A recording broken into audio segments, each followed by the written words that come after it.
சட்டமன்றத்தில் பயன்படுத்தப்படுகின்ற அதன் அலுவல் மொழி, அஃபிஷியல் லாங்குவேஜ். இது பிரிவு 210 மிக தெளிவாக சொல்லப்பட்டிருக்கின்றது. எப்படி பாராளுமன்றத்திற்கு அலுவல் மொழி இருக்கிறதோ அதே போல சட்டமன்றத்திற்கும் அலுவல் மொழி இருக்கிறது. அலுவல் மொழிகளை பற்றி தனியாக அரசியலமைப்பு சட்டம் பிரிவு 348 பேசுகிறது. அது அங்கே வரும்போது நம்ம கண்டிப்பாக பார்க்க இருக்கிறோம். ஆனால் இப்போ நம்முடைய சட்டமன்றத்திற்கு என்ன அலுவல் மொழிகள் பயன்படுத்தலாம் அப்படின்னு சொன்னால் 4 வாய்ப்புகள் நமக்கு இருக்கின்றன. ஒன்று, அது என்ன அப்படி பார்த்தோம்னு சொன்னால் அந்தந்த மாநிலத்தின் மொழி அப்படிங்கிறது அதான் முதன்மையானது. ஏன்னா மொழி வழியாகத்தான் இந்த மாநிலங்கள் பிரிக்கப்பட்டிருக்கின்றன. எனவே அந்த மாநிலத்தில் பயன்படுத்தப்படுகின்ற மொழி. ரெண்டாவது என்ன அப்படின்னு சொன்னால் அந்த மாநிலத்தில் ஆட்சி மொழியாக ஏதாவது அறிவிக்கப்பட்டிருந்தால், சட்ட ரீதியாக ஆட்சி மொழியாக ஏதாவது அறிவிக்கப்பட்டிருந்தால் அந்த மொழி பேசுகிற மொழியாக கூட இருக்கலாம். ஆனால் ஒருவேளை அதை மீறியும் இருக்கலாம். மூன்றாவதாக ஆங்கிலம், நான்காவதாக இந்தி. இந்த 4 மொழியும் தான் அலுவல்கள் நடைபெற வேண்டும் என்று இந்த பிரிவு 210 மிக தெளிவாக சொல்லுகிறது. இங்கேயும் அந்த பிரச்சனை தான் வந்துச்சு. ஒருவேளை இந்த மொழிகளில் பேச முடியாத ஒரு நபர் சட்டமன்றத்துக்கு வந்துட்டாருன்னு வச்சுக்கோம். அப்படி வரணுங்கிறது என்னுடைய ஆசை. நடக்குமான்னு தெரில. இப்போ உதாரணத்துக்கு ஒரு தோடர் இனத்தை சார்ந்த அல்லது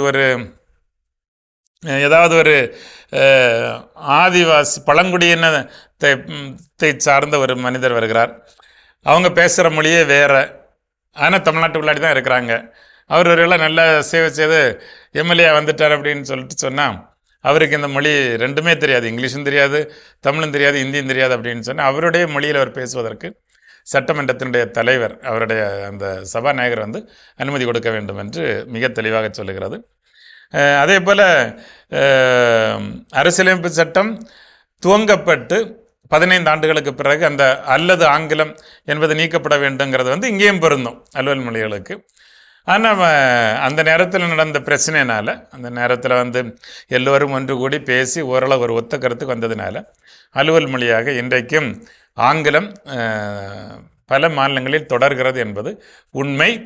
எனவே ஓரளவு இந்தியா என்கிற இந்த ஒரு பன்முகத்தன்மை கொண்ட பல மாநிலங்களால் சூழப்பட்ட இந்த நாட்டை சிறப்பாக வழிநடத்துவதற்கு அந்தந்த மாநில மொழிகளும் பேசப்படுகின்ற, பெரும்பான்மையாக பேசப்படுகின்ற அந்த மொழிகளும் ஆங்கிலமும் கண்டிப்பாக இருப்பது நல்லது. அப்போதுதான் ஓரளவு இந்த கூட்டாட்சி தத்துவத்திற்கான முக்கியத்துவம் மரியாதையும் கிடைக்கிறது.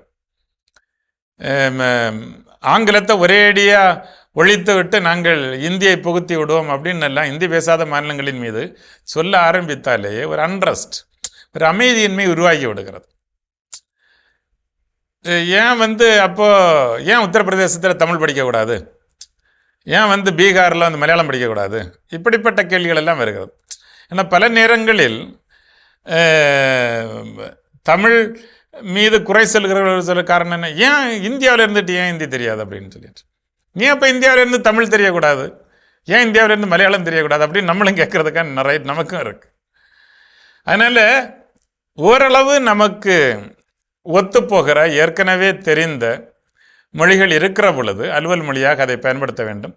வேறு மொழிகளை திணிப்பது என்பது சட்டத்தின் ஆட்சியை சீர்குலைத்துவிடும், ஜனநாயகத்தை கேள்விக்குறியாக்கிவிடும். எனவே தான் அலுவல் மொழி பற்றிய அந்த பிரச்சனை 65களிலேயே அவ்வளவு உக்கிரமாக வலுவெடுத்து அதற்கு பிறகு எல்லோரும் ஒன்று கூடி பேசிதான் இந்த மக்கள் விரும்பும் வரையில், ஒருவேளை ஒரு பிளபிஷத்தை என்று சொல்வார்கள், ஒரு மக்கள் பொதுஜன வாக்கெடுப்பு மாதிரி, அதில் ஒரு 95% பேர் எங்களுக்கு இந்த மொழி வேண்டாம் அந்த மொழி வேணும்னு சொன்னால் அப்போ வச்சுக்கிட்டோம், ஒன்றும் பிரச்சனை இல்லை. ஆனால் அப்படி மக்கள் விரும்பாத வரையில் அதை திணிப்பது என்பது தவறாக போய்விடும், அது மக்கள் ஆட்சியை சீர்குலைத்துவிடும் என்பதால் அரசுகள் எச்சரிக்கையோடு செயல்பட வேண்டும் என்பதற்காகவே இந்த விளக்கம் சொல்லப்பட்டிருக்கிறது. அரசியலமைப்பு சட்டம் தெளிவாக வழிகாட்டியிருக்கிறது. இந்த நாள் இனிய நாளாக